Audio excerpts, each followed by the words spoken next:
Welcome to Front Office Pros. Today, we're going to be going through our Week 2 trade targets for 2025 NFL season.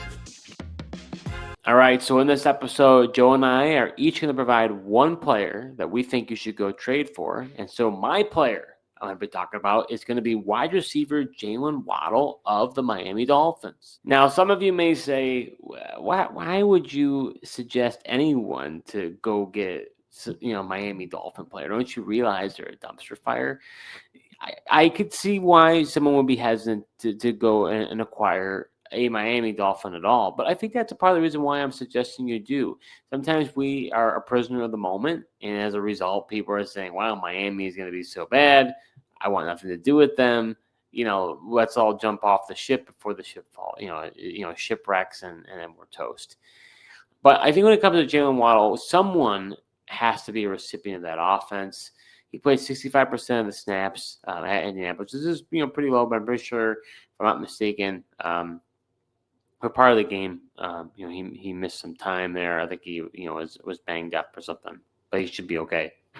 But he had 5 targets, 4 catches for 30 yards. So they're playing New England Patriots next week. And it's not like the absolute best matchup of all time, but I'm just betting on the fact that, again, someone from that offense is gonna have to get the ball. And if you look at Tyreek Hill right now, that's not a guy I necessarily want to trust. Tyreek Hill, has had a tumultuous offseason with the team. Was basically saying I want nothing to do with the team. Basically made side comments about towards Tua that he's not that great. And so, even when he had to come back from training camp, they basically had to say, hey, look, we've kind of had to repair things. This isn't just something that happens overnight. But you saw him visibly frustrated, across, on the sideline. I'm sure many people were, there were Dolphins because it was a pretty ugly game. But he was very visibly upset. And just recently, we found out that Tyreek Hill was accused of multiple instances of domestic violence and some court filings made by his estranged wife. So I don't know. It just seems like when it comes to Tyreek Hill, it's kind of a train wreck right now. So I would recommend you go ahead and you can reach. I think you have a short window here before maybe Miami starts to recover a little bit. But I think you can go ahead and maybe reach out and acquire Jaylen Waddle. What say you, Joe? Yeah, I think one thing that's interesting about Jaylen Waddle too is the fact that the rumors of Tyreek Hill also getting traded are ratcheting it up. Apparently, Steelers and Chiefs are interested. I mean, if that happens, Waddle will be the alpha guy to lead the way. I do think everyone couldn't overreact to week 1. I do think there could be some better days ahead for Jaylen Waddle. I know and I were both interested in Jaylen Waddle as part of a bounce back player this year. That didn't look great for the Miami Dolphins week 1, but at the end of the day, it was just week 1. They ran into a buzzsaw with the Colts team that looked pretty good, and we'll see what happens with the Patriots game here and see how quickly they can recover from this bad performance. Yeah, I mean, I don't know if you could do this or not, but if you could trade away someone like Jerry Jeudy or Calvin Ridley or Chris Olave, I'd much rather have Jalen Waddle instead of any of those guys. If you're trying to look for a player outside of that, even a guy who is also disappointing, but I'm nervous about Kenneth Walker. If you could trade Kenneth Walker, our running backs are harder to find. But if I could, possibly get Waddle there, those are some players I might consider, trading away in order to acquire Jaylen Waddle. Yeah, I think Kenneth Walker would be tough. I don't know how many people are excited about him after week 1. He was disappointing. And then, How many everything. are excited about Waddle though? I mean, I think everybody's trying to jump off the Miami train here. Yeah, I mean that is a valid point. I guess just everyone's on the Zach Charbonnet train, but I actually think Kenneth Walker will be okay. I'm still a believer in Kenneth Walker. I'm not Well, you trying to. have him in a league, so I I know, mean, right? you And have to hang on for dear look, life. as a Kenneth Walker owner, I am not panicking. I am not looking to just trade him away. I do think, obviously he's missed a bit of practice time and everything. I think maybe they're just easing him back in. I don't know if it's really just going to stick with Charbonnet getting this much of the workload. All right, Joe. So, what player do you have in mind that the people out there who are tuning in should go ahead and trade for? Yeah, I'm gonna go with guy that you just paid $34 for in on the waiver wire, Steve. I And see that's letting my secrets out over here. and that's gonna be quarterback Justin Fields of the New York Jets. Look, that Jets Steelers game was pretty surprising to me, especially just how back and forth it was with those offenses against formidable defenses that I thought was impressed with Justin Fields' performance. And I mean, even Aaron Rodgers' performance as well, putting up the 4 touchdowns. But, Justin Fields in that game, 16-20 for 22, 218 yards, a touchdown. Also added 2 more rushing touchdowns. He had 12 carries for 48 yards. And honestly, we all know that rushing upside is what unlocks Justin Fields for his fantasy. Back in 2022 with the Chicago Bears, he finished down the year with a quarterback 7. And then, even last year with the Pittsburgh Steelers, he had a 4-2 record through 6 games last year. And in 3 out of the 6, he was a quarterback 1, finishing within the top 12 quarterbacks. There was 2 weeks he finished as the QB1 and the quarterback 7 as well. So this guy, when he does have the opportunity, he is the starter. He is that fantasy cheat code with how much he's able to rush. And I was really like to see, like, the Jets seem to really just let him go out and play and unlock him. I felt like when he was with the Steelers, they were really pulling back the reins on him, not giving him the full, just letting him go out there and play. I feel like they were, worried about the winning. They have a great defense, just didn't want Justin Fields to kind of screw things up. But I feel like the Jets just like unleashing him, letting him go and play. And then encouraging to see, like, made that nice play along the red zone for the read option. He's able to keep it. So they got some of those design runs in there for him as well. If things, if things keep going this way for Fields, I know, he was finished as a quarterback 5 on the week in week 1. I know people are probably like, well, I don't know how low you could get him. But looking at, the Draft Sharks trade value chart here, they got him listed as a 15. So guy above him is Patrick Mahomes. He's around guys like Bo Nix, Dak Prescott, Baker Mayfield. And right now, I think you could make the argument you'd rather have Justin Fields than all of those guys. Yeah, I think that it's obviously you know where I stand, being that you let the world know how much I spent fab for him. I think and this might be me being a prisoner of the moment, but I've been playing fantasy football for a long time, and I am starting to be somewhat of a believer of whoever your quarterback is has a really, really big determination as to whether you win or lose your matchup. Like, last week my team, didn't do all that well. It underperformed. But I had Dak Prescott as my quarterback. And I like Dak. I think Dak has a lot of promise this year. I thought he looked the part even, against the Eagles. The Cowboys did not do him any favors because of all the drops. I think he could have had a lot better of a night. Had the receivers and not fail him.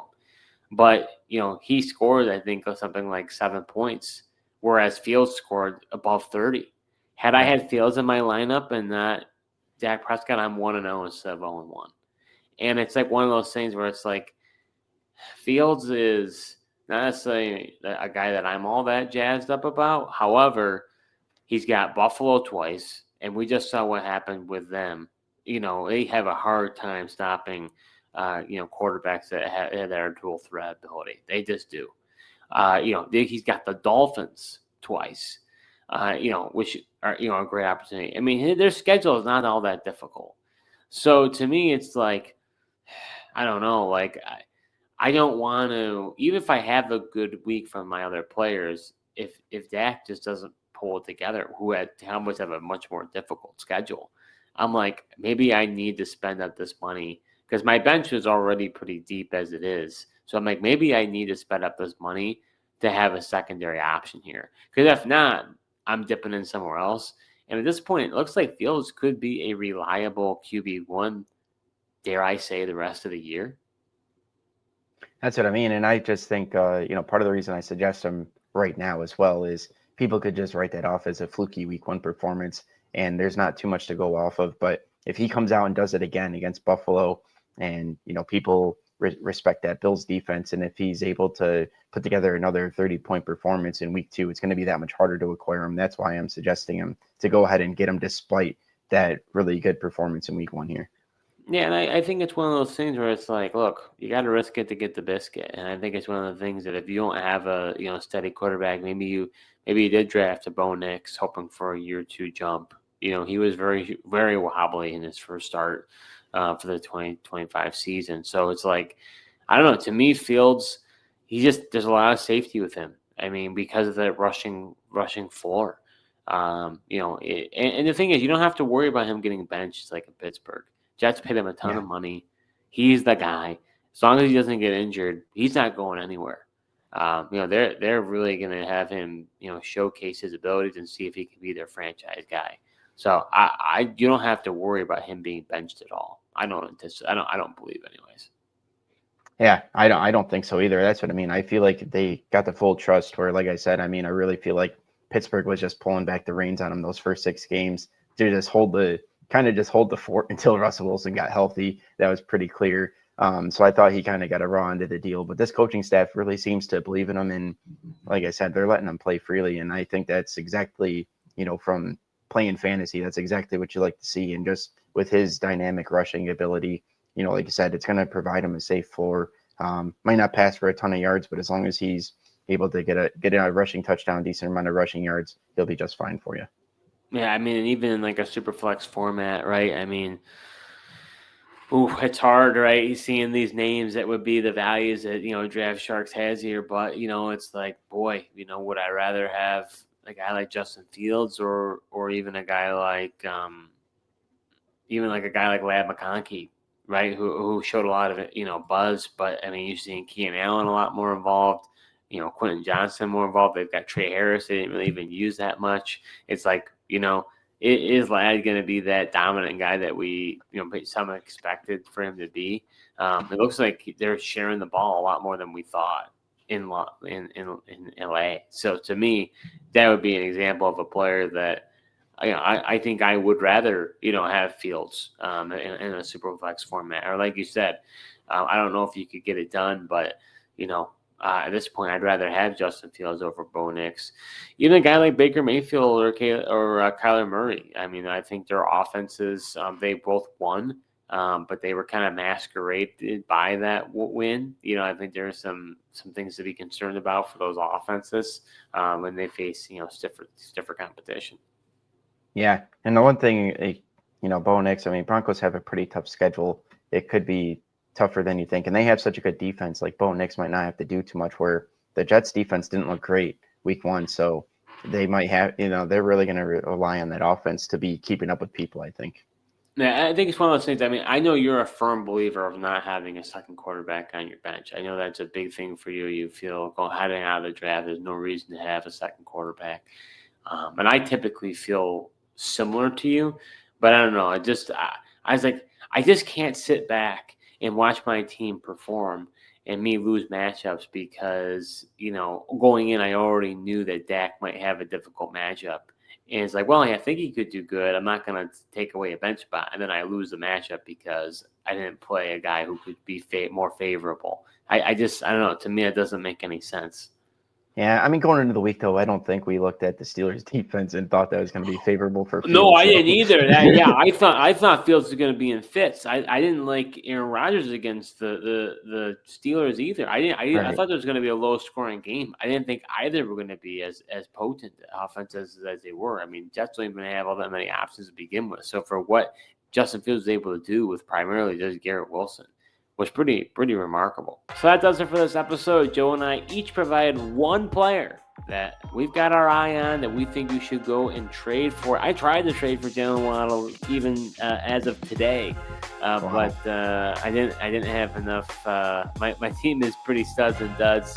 I didn't really have enough depth to really make a deal done. I wasn't looking to blow up my team right away. So I did put my money where my mouth is. I did try, but I just didn't have it. But hopefully this was helpful. And if you have other players that you're thinking about, maybe you should go ahead and trade. But in a comment, happy to provide our insight as to what you should do. If you haven't done so already, check out our most recent episode. If you like IDP, we went through some waiver wire pickups that we think you should make. We talked through our top 5. Thank you so much for tuning in, and until next time.